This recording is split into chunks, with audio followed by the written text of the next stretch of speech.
नमस्कार मित्रांनो, मी प्राध्यापक गजानन नेरकर DSD अर्थजागृती या शैक्षणिक चॅनलमध्ये आपले स्वागत करतो। मित्रांनो, आपण कर्जाचा डोंगर कमी करण्याचे 10 स्मार्ट उपाय बघतोय। आजच्या या व्हिडिओमध्ये मी आपल्याला कर्ज घेतानाच जर आपण सिस्टमॅटिक इन्व्हेस्टमेंट प्लॅन SIP केला तर तेवढाच पैसा आपल्याला परत मिळू शकतो, माघारी मिळू शकतो। याचं एक साधं उदाहरण देणार आहे। त्याआधी मी आपल्याला अगदी थोडक्यात स्पष्ट करू इच्छितो। सिस्टमॅटिक इन्व्हेस्टमेंट प्लॅन म्हणजे दर महिन्याला ठराविक रक्कम म्युच्युअल फंड मध्ये गुंतवण्याचा एक प्रकार आहे।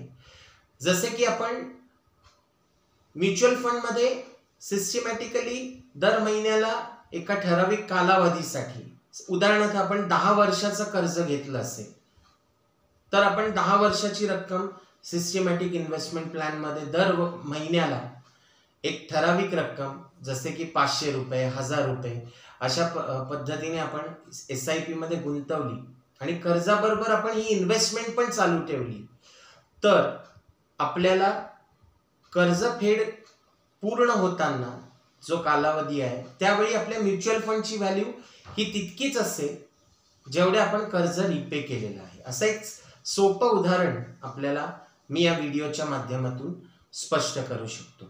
आपल्या समोर एक न्यूमरिकल एक्झाम्पल आहे, उदाहरण आहे। हा उपाय क्रमांक 3 आहे मित्रांनो। कर्ज घेतानाच SIP केला तर तेवढाच पैसा आपल्याला परत मिळू शकतो। कर्जाची मुद्दल रक्कम 1 लाख रुपये आहे मित्रांनो आणि कर्ज फेडण्याचा जो कालावधी आहे तो आहे 10 वर्ष। यावर व्याजदर किती असेल तर 10% व्याज असेल। आपल्याला EMI किती पडेल मित्रांनो यासाठी तर 1322 रुपये हा EMI असेल आणि एकूण कालावधीनंतर आपण मुद्दल अधिक व्याज अशी किती रक्कम देतोय तर 1,58,640 ही रक्कम आपण फेडतोय परत।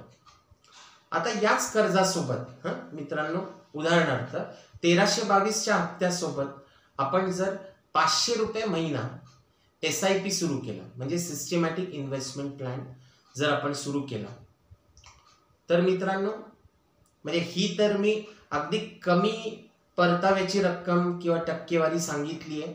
17.5% परतावा जरी आपण धरला म्युच्युअल फंड मध्ये तर 10 वर्षांनी या फंडची व्हॅल्यू असेल 1,58,818। म्हणजे मित्रांनो 1322 च्या हप्त्यासोबत आणखी 500 रुपये, थोडीशी खिशाला आणखी आपण तडजोड म्हणू किंवा खिशाला तोशिष म्हणू 500 रुपयाची, हे गुंतवणुकीत जर आपण टाकले म्हणजे 1800 रुपये महिना आपण EMI धरू तर ते कर्ज आपल्याला प्रत्यक्षात 10 वर्षांनी परत मिळते।